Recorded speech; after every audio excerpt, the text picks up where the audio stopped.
of the biggest and most important challenges facing the state legislature each year is the adoption of a budget. The process is expected to be especially difficult this year as the state faces a revenue shortfall of at least $4 billion. Let's spend 5 minutes talking about the subject with State Representative Marty Causer. Welcome. Thank you.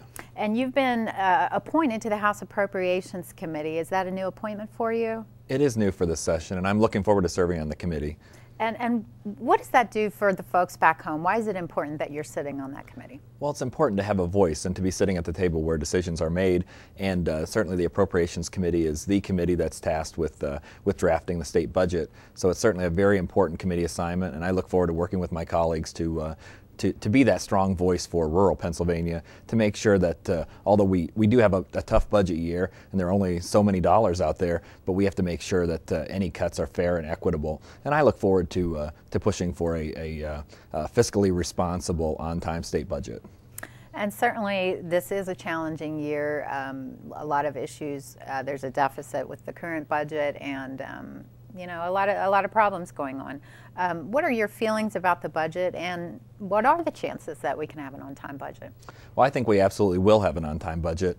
It is going to be a very difficult and very challenging budget because we're expecting almost a $4 billion deficit. So it is, you know, it's going to be a time where state government needs, and should have been for many years, living within its means. So I think, you know, we're certainly going to have cuts, and some of those cuts are probably going to be very painful. But at the same time, you know, Pennsylvania state government has to live within its means, and people just cannot afford to pay more taxes. So we are going to go line by line through that budget. We're looking forward to what Governor Corbett will propose on March 8th, and really start the process of moving forward with an on-time budget.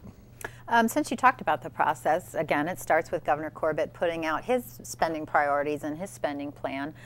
What happens at that point? Well, as I said, March 8th, the governor will present his plan. Then after that, the Appropriations Committee will hold a series of 3 weeks worth of hearings where each of the cabinet secretaries will come before the committee and really explain the level of funding that they've asked for their department and how they plan to use that funding for the various programs in each department.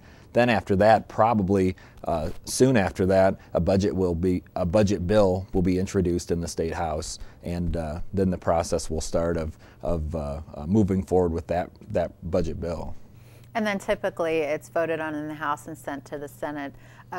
Usually it ends up in a conference committee. Can you explain what that is? Oftentimes it does. It's typically, doesn't have to be, but typically introduced in the State House, heavily amended, sent to the State Senate, can also certainly be amended there, and oftentimes there are differences between the two chambers and would have to go to a conference committee, and we saw that last year that was a very painful process in the conference committee, but it's a situation where it does usually go to a conference committee and then has to be voted by both chambers and approved by the governor, and I really do believe that we can do that in a timely manner and come forward with an on-time budget. You mentioned your priorities are on time and no tax increases. Is that the priorities that are shared by the leadership of the House Republican Caucus? Absolutely. We're really focused on an on-time budget, but one that's very fiscally responsible. And we feel that with the last 8 years, several of our budgets could have been much more fiscally responsible. So that is our focus, and that's what we're working towards. Well, thanks for taking time today to tell your constituents back home about the budget process and how it's going to go. Thank you very much. Mm-hmm. Well, if you have comments or questions about this or any other legislative topic, Representative Causer's contact information will be on the screen in just a few seconds.